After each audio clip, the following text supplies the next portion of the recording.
Hello.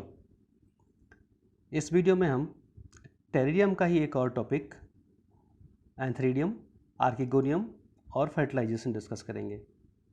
Small तीन topics हैं। Structure and development of antheridium, structure and development of archegonium means जब mail और female gametes का निर्माण होगा तो उसके बाद जो प्रोसेस होगी वो फर्टिलाइजेशन। यहाँ पर ये तीनों ही जो स्मॉल टॉपिक्स हैं हम इस वीडियो में एक एक करके डिस्कस करेंगे। तो आइए स्टार्ट करते हैं। सबसे पहले जो एंथ्रीडियम है या मैच्योर एंथ्रीडियम कह सकते हैं, उसकी स्ट्रक्चर कैसी होती है उसके बारे में यहाँ पर ब्रीफली डिस्कस किया गया है। ऐसे तो आपने टेरिडोफाइट्स के और प्लांट्स भी स्टडी किए हैं, जिनमें साइलोटम किया होगा, एक्यूसीटम है, मार्सिलिया है, और भी कई प्लांट्स हैं जो आपके सिलेबस में हो सकते हैं। ऑलमोस्ट उनसे मिलती जुलती ही इसकी भी स्ट्रक्चर है, थोड़े चेंजेस के साथ। आमतौर पर अगर शेप देखें आप एंथ्रीडियम का तो संरचना में ये ग्लोब्यूलर या गोलाकार होती है। इसके ऊपर एक बॉल पाई जाती है, एंथ्रीडियम के ऊपर बॉल पाई जाती है जो लगभग 3 ट्यूब्यूलर कोशिकाओं की यानी 3 नलिकाकार कोशिकाओं की बनी होती है। ये तीनों जो सेल्स हैं उनके नाम है ओपर्कुलर या कैप सेल, दूसरा फर्स्ट रिंग सेल और तीसरा है सेकंड रिंग सेल। यानी 2 रिंग सेल्स हैं और एक को कहते हैं आप ओपर्कुलर सेल या कैप सेल। तीनों के यहाँ पर अलग अलग यूजेस हैं, कार्य हैं, फंक्शंस हैं, जो यहाँ पर आप देख पा रहे हैं नेक्स्ट एक अलग अलग तीनों पॉइंट्स में। जो सबसे पहली सेल है कैप सेल, आमतौर पर ये एंथ्रीडियम के डाइसेंस में और एंथ्रोजॉइड्स के लिब्रेशन में या रिलीज होने में हेल्प करती है। फर्स्ट रिंग सेल होती है वो एंथ्रीडियम का बेस बनाती है, एंथ्रीडियम का जो बेसिक पार्ट है या एंथ्रीडियम का बेस है उसका निर्माण करती है। जबकि जो सेकंड रिंग सेल है वो एंथ्रीडियम बॉल के मिडिल पार्ट का निर्माण करती है। एंथ्रीडियम बॉल जो होती है उसका जो मध्य भाग है उसका निर्माण सेकंड रिंग सेल से किया जाता है। इस प्रकार से जो तीनों कोशिकाएं यहाँ पर पाई जाती हैं वो तीनों के ही अपने अलग अलग कार्य हैं। इसके अलावा जो एंथ्रीडियम है उसके बेस पर एक फोर्थ सेल भी पाई जाती है जो एक्चुअली इसके स्टॉक से रिलेटेड होती है, या कह सकते हैं इसका सिंगल सेल स्टॉक वो बनाती है। जो फोर्थ सेल इसके बेस पर पाई जाती है वो इसके स्टॉक का निर्माण करती है। इसके साथ साथ जो ये अभी तक हम जो बात कर रहे हैं एंथ्रीडियम वॉल की, उस एंथ्रीडियम वॉल के भीतर का जो पार्ट है उसमें एंथ्रोजॉइड्स पाए जाते हैं। इसमें लगभग 32 uninucleate multi flagellated antherozoids present होते हैं। तो ये हमने इसकी स्ट्रक्चर देखी कि किस प्रकार से टेरिडियम का मैच्योर एंथ्रीडियम नजर आता है। स्ट्रक्चर में आपने देखा ग्लोबुलर होता है। जो वॉल है उसकी स्ट्रक्चर क्या होती है, उसकी स्ट्रक्चर से मेरा मतलब है उसमें जो 3 डिफरेंट सेल्स पाई जाती हैं वो किस किस भाग का निर्माण कैसे करती हैं। इस प्रकार से फिर इसका डेवलपमेंट कैसे होता है। तो एंथ्रीडियम का जो डेवलपमेंट है वो बहुत ज़्यादा डिफरेंट नहीं है दूसरे प्लांट से, लेकिन फिर भी लिटिल चेंजेस तो इसमें आपको नज़र आएंगे ही जब आप इसके एक एक पॉइंट देखेंगे। आमतौर पर जो एंथ्रीडियम है उसका निर्माण प्रोथेलस की निचली सतह पर राइजोइड्स के समीप स्थित एक सुपरफिशियल सेल से होता है। मैंने आपको पिछले वीडियो में एंथ्रीडियम की पोजीशन बताई थी। पोजीशन मैंने बताया था आपको कि ये जो एंथ्रीडियम है वो राइजोइड्स के पास पिछले भाग पर स्थित होती है। तो वहीं यही अभी यहाँ पर आपको आ रहा है इस पॉइंट में कि जो एंथ्रीडियम है उसका डेवलपमेंट प्रोथेलस की लोअर सरफेस पर राइजोइड्स के समीप स्थित एक सुपरफिशियल सेल से होता है। ये जो सुपरफिशियल सेल है सबसे पहले इसमें एक डिवीजन होता है जिससे 2 सेल्स का निर्माण होता है, एक एंथ्रीडियल इनिशियल और दूसरा बेसल सेल। एंथ्रीडियल इनिशियल और दूसरा बेसल सेल। यहां पर जो पहली सेल बनी एंथ्रीडियल इनिशियल, इस एंथ्रीडियल इनिशियल में एक विभाजन होता है, एक इसमें डिवीजन होता है जिससे अगेन 2 कोशिकाएं बनती हैं। फर्स्ट जिसे डोम सेल या सेंट्रल सेल कहते हैं, और जो सेकंड सेल है उसे फर्स्ट रिंग सेल कहा जाता है, या जो निचली कोशिका होती है उसे फर्स्ट रिंग सेल कहा जाता है। ये दो कोशिकाएं किसमें डिवीजन से बनी हैं? एंथ्रीडियल इनिशियल में। एंथ्रीडियल इनिशियल में एक डिवीजन हुआ जिससे दो सेल बनी, सेंट्रल सेल जिसे डोम सेल भी कहते हैं, और दूसरा है फर्स्ट रिंग सेल जो कि लोअर सेल होती है नीचे की तरफ। इसके बाद जो डोम सेल जिसे मैं सेंट्रल सेल बोल रहा हूं, इसमें फर्दर एक डिवीजन होता है जिससे अगेन दो सेल्स बन जाती हैं, फर्स्ट जैकेट सेल और जो आउटर सेल होती है वो जैकेट सेल, और जो इनर सेल है वो primary androgonial cell. Dome cell या सेंट्रल सेल में डिवीजन होने से दो सेल अगेन बनी, आउटर जैकेट सेल और इनर प्राइमरी एंड्रोगोनियल सेल।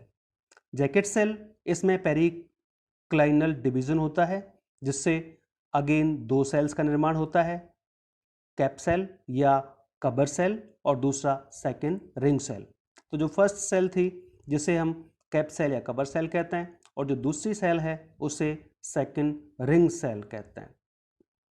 इसके साथ साथ जो प्राइमरी एंड्रोगोनियल सेल बनी, ये डिवीजन किस में हुआ था? जैकेट सेल में। इसके बाद जो दूसरी सेल बच जाती है वो है प्राइमरी एंड्रोगोनियल सेल। ये जो प्राइमरी एंड्रोगोनियल सेल है इसमें विभाजन से इसमें डिवीजन होते हैं और 16 स्पर्म मदर सेल का निर्माण होता है। 16 स्पर्म मदर सेल्स का निर्माण होता है जो अगेन डिवाइड होकर 32 एंड्रोसाइट्स में कन्वर्ट हो जाती हैं। 32 एंड्रोसाइट्स में कन्वर्ट हो जाती हैं। कौन? Sperm mother cell. Sperm mother cell को एंड्रोसाइट्स भी कहते हैं। स्पर्म मदर सेल को एंड्रोसाइट्स भी कहते हैं। तो जो 16 पहले बनी थी उनमें फर्दर डिवीजन होता है जिससे 32 सेल्स का निर्माण हो जाता है। तो आप इसमें कंफ्यूज नहीं हो कि वहां पर स्पर्म मदर सेल कहा था और यहां पर उनको और हम दूसरा नाम दे रहे हैं जो एंड्रोसाइट है, तो वो एक ही नाम है, लेकिन यहाँ डिवीजन होने से उनकी संख्या में वृद्धि हो जाती है। तो इस प्रकार से ये इसकी स्ट्रक्चर बन जाती है। ये जो एंड्रोसाइट्स बनते हैं, एंड्रोसाइट्स में अगेन मेटामॉर्फोसिस होता है और मेटामॉर्फोसिस होने से ये जो एंड्रोसाइट्स हैं या स्पर्म मदर सेल्स हैं ये कन्वर्ट हो जाते हैं कॉइल्ड मल्टीफ्लैजेलेटेड एंथ्रोजॉइड्स में। इस प्रकार से इसमें एंथ्रोजॉइड्स का निर्माण एंथ्रीडियम में हो जाता है और यही आपको डेवलपमेंट यहाँ पर इसका बताना होता है। तो ये सिंपली इसमें जिस प्रकार से और प्लांट्स में एंथ्रोजॉइड्स का निर्माण होता है लगभग इसमें भी उसी प्रकार से होता है। यहाँ पर फर्स्ट और सेकेंड रिंग सेल्स बनती हैं जो मैंने अभी आपको बताया ही था, और बाकी फर्दर डेवलपमेंट किस प्रकार से होता है ये आपने इसमें देखा। तो ये हुआ एक रिप्रोडक्टिव ऑर्गन एंथ्रीडियम, एंथ्रीडियम की स्ट्रक्चर कैसी होती है और उसका डेवलपमेंट, और फाइनली एंथ्रोजॉइड्स यानी मेल गैमीट्स का निर्माण किस प्रकार से होता है। ये डायग्राम में आप इस चीज़ को बहुत क्लियरली ऑब्जर्व कर सकते हैं कि किस प्रकार से ये पूरी प्रोसेस चल रही है और फाइनली इसमें मल्टीफ्लैजेलेटेड स्पाइरली कॉइल्ड एंथ्रोजॉइड्स का निर्माण हो जाता है।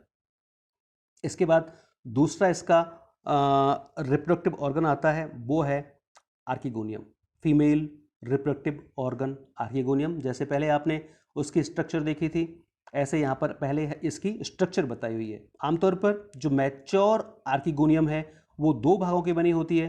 एक जो लंबी नलिकाकार संरचना होती है उसे नेक कहते हैं, और नीचे का फूला हुआ भाग होता है उसे वेंटर कहते हैं। ये आपने सभी प्लांट्स में ऐसे ही पढ़ा है कि इसमें नॉर्मली आर्किगोनियम में यही दो भाग पाए जाते हैं। ऊपर का जो नलिकाकार टिब्युलर स्ट्रक्चर होती है उसे नेक, और नीचे का जो फूला हुआ भाग होता है उसे वेंटर कहते हैं। इसकी जो नेक है वो थोड़ी झुकी हुई होती है, इसकी जो नेक है वो थोड़ी सी इस प्रकार से झुकी हुई होती है, और साथ ही जो प्रोथेलस की सरफेस है उससे थोड़ी बाहर निकली होती है, जिसका झुकाव एक्चुअली जो मॉइस्ट सॉइल होती है उसकी सतह की ओर होता है। झुकाव जो होता है प्रोथेलस पर डेवलप हो रही है, निचली सतह पर डेवलप हो रही है, तो जो मॉइस्ट सॉइल है उसकी तरफ इसका इस प्रकार से थोड़ा झुकाव होता है, और साथ में ये एंथ्रीडियम की तरफ भी इंगित करती है, उसकी तरफ भी झुकी हुई नजर आती है। कौन? आर्किगोनियम की नेक। इसके साथ साथ यह है स्टेराइल सेल्स की 4 वर्टिकल रोज की बनी होती है। ये जो नेक है वो स्टेराइल सेल्स की 4 वर्टिकल रोज की बनी होती है और प्रत्येक जो रो है इसकी वो 4 सेल हाइट होती है, उसकी 4 कोशिकीय ऊंचाई होती है प्रत्येक रो की। इस प्रकार से इसकी जो ऊंचाई है वो 4 कोशिकीय ऊंचाई होती है। नेक सेल्स के भीतर एक द्विकेंद्र की नेक कैनाल सेल स्थित होती है। आमतौर पर जो नेक है उसके अंतर्गत उसके अंदर एक बाई न्यूक्लिएट एनसीसी प्रेजेंट होती है। तो इसमें एनसीसी एक सिंगल, और वो भी कैसी, बाई न्यूक्लिएट। ठीक है। There is no venter wall. यहां पर आप देख रहे हैं कि वेंट्र वॉल का अभाव होता है। टेरिडियम में वेंट्र वॉल नहीं पाई जाती। The egg and single VCC remain surrounded by the cells of the prothallus. इसमें जो एक सिंगल VCC वेंट्रिकुलर सेल है और एग है, एक्चुअली वो प्रोथेलस की सेल से ही घिरे हुए पाए जाते हैं। तो यहाँ पर जो वेंट्र वॉल है वो नहीं पाई जाती। जो वेंट्र के अंदर की जो 2 सेल्स यानी एग सेल और VCC, वो दोनों प्रोथेलस की सेल से ही कवर हुए पाए जाते हैं। तो इस प्रकार से ये आर्किगोनियम का स्ट्रक्चर होता है टेरिडियम में। तो ये हुआ इसका स्ट्रक्चर। इसके बाद बात करेंगे इसके डेवलपमेंट की कि इसका डेवलपमेंट किस प्रकार होता है। तो जैसे हमने अभी एंथ्रीडियम का डेवलपमेंट किया था, ऑलमोस्ट उसके जैसा ही मतलब डेवलपमेंट लगभग इसका होगा। उसके जैसा से मेरा मतलब है कि कुछ स्टेप्स लगभग वैसे होंगे और साथ में जो पिछले प्लांट्स आपने पढ़े हैं उनकी तरह ही इसका डेवलपमेंट होगा, क्योंकि वही 2 भाग हैं, नेक और वेंटर। तो उसी प्रकार से ऑलमोस्ट इसका भी डेवलपमेंट होता है। तो यह आमतौर पर जो आर्किगोनियम का डेवलपमेंट है वो प्रोथेलस की एपिकल नॉच के समीप स्थित आर्किगोनियल इनिशियल से होता है। एपिकल नॉच के पास एक सेल जो पाई जाती है जो दूसरों से थोड़ी अलग होती है, जैसे कि हम और आमतौर पर बताते रहते हैं कि भाई जो एपिकल नॉच के पास की सेल है वो दूसरों से अलग हो जाती है, आकार में बड़ी हो जाती है, उसका न्यूक्लियस बड़ा हो जाता है, प्रोटोप्लाज्म डेंस हो जाता है। इसको आर्किगोनियल इनिशियल कहते हैं। इस आर्किगोनियल इनिशियल में एक ट्रांसवर्स डिवीजन होता है जिससे 2 सेल्स का निर्माण होता है। अपर सेल को प्राइमरी कवर सेल कहते हैं और जो दूसरी सेल है वो लोअर सेल ही कहलाती है, उसको आमतौर पर लोअर सेल कह सकते हैं। तो 2 कोशिकाएं बन जाती हैं, या ये कह लीजिए एक अपर सेल और दूसरी lower cell. The lower cell again divides by a transverse division. Lower cell जो होती है वो अगेन एक ट्रांसवर्स डिवीजन के द्वारा विभाजित होती है और इस प्रकार से अब यहां 3 कोशिकीय संरचना बन जाती है, क्योंकि डिवीजन सिर्फ लोअर सेल में हुआ है। तो इस प्रकार से एक ऑलरेडी अपर सेल थी जिसे हम प्राइमरी कवर सेल कह रहे हैं, और जो लोअर सेल है वो डिवाइड हो गई 2 सेल में, तो इस प्रकार से बन गई 3 सेल। 3 सेल कौन कौन सी हुई? प्राइमरी कवर सेल, एक सेंट्रल सेल, और तीसरी जो सेल बनती है उसे बेसल सेल कहा जाता है। तो इस प्रकार से यहां पर अब 3 डिफरेंट सेल्स का निर्माण हो जाता है। सबसे ऊपरी प्राइमरी कवर सेल, उसके बाद मिडिल सेंट्रल सेल और लोअर बेसल सेल। इसके बाद जो सबसे ऊपरी सेल है जिसे हम प्राइमरी कवर सेल कहते हैं, उसमें एक वर्टिकल डिवीजन होता है जिससे 4 नेक इनिशियल्स का निर्माण होता है। सबसे ऊपरी सेल जिसे प्राइमरी कवर सेल हम कह रहे हैं उसमें एक वर्टिकल डिवीजन होता है जिससे 4 नेक इनिशियल्स निर्मित होती हैं और उनमें अगेन डिवीजन होने से 4 कोशिकीय ऊंची नेक का निर्माण हो जाता है। तो कुल मिलाकर जो प्राइमरी कवर सेल थी इसने 4 कोशिकीय ऊंची नेक का निर्माण कर दिया। इसके बाद सेंट्रल सेल का दूसरी जो सेल थी वो कौन सी थी? Central cell. सेंट्रल सेल में विभाजन से 3 सेल्स का निर्माण होता है। जो सेंट्रल सेल है वो अगेन डिवाइड होती है और उसमें डिवीजन से 3 कोशिकाओं का निर्माण होता है जिन्हें neck canal cell NCC, venter canal cell VCC और एग ये कहा जाता है। इनके तीनों के नाम इस प्रकार से आप अलग अलग दे सकते हैं। पहला एनसीसी, दूसरा बीसीसी और तीसरा एग। जो एनसीसी है उसके केंद्रक में विभाजन होने से ये बाइन्यूक्लिएट हो जाती है, जो कि स्ट्रक्चर में हमने आपको बताया था कि इसमें एनसीसी पाई तो एक ही जाती है, लेकिन वो एक्चुअली किस प्रकार की होती है, बाइन्यूक्लिएट स्ट्रक्चर होती है। तो इस प्रकार से जो ये एनसीसी है उसका जो न्यूक्लियस है वो डिवाइड होकर बाइन्यूक्लिएट हो जाता है और कुल मिलाकर एक मैच्योर आर्किगोनियम बन जाती है। यहाँ पर बहुत आसानी से इसके दोनों भाग हैं वो डेवलप हो जाते हैं, क्योंकि एक्स्ट्रा कोई स्ट्रक्चर इसमें बन नहीं रही है, इसलिए ये आप क्लियरली देख सकते हैं कि जो 3 सेल बननी होती हैं वो इसमें फर्दर डिवीजन से बन जाती हैं।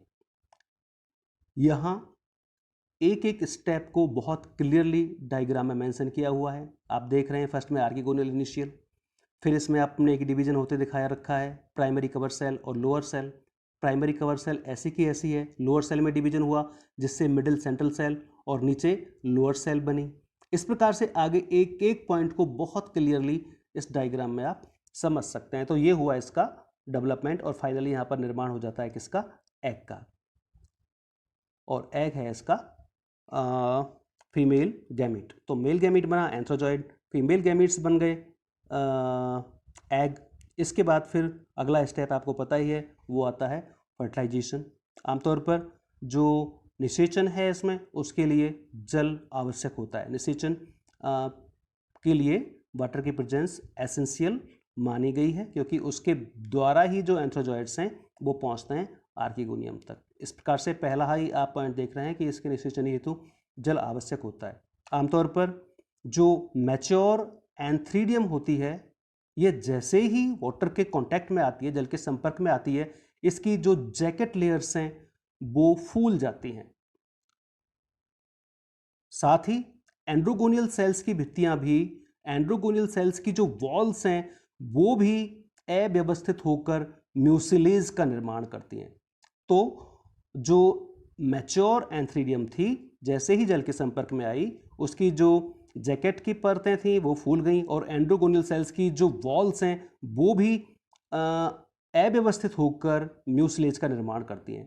तो क्या निर्माण हो गया वहाँ पर, काफ़ी अधिक मात्रा में म्यूसिलेज का निर्माण। जब ये म्यूसिलेज की मात्रा बढ़ती है तो एंथ्रीडियम के भीतर प्रेशर बढ़ने लग जाता है। इस प्रेशर की वजह से जो कवर सेल्स हैं वो फट जाती हैं और जो एंथ्रोजॉइड्स हैं वो एक पतली झिल्ली द्वारा, एक थिन मेम्ब्रेन द्वारा बाहर निकल आते हैं।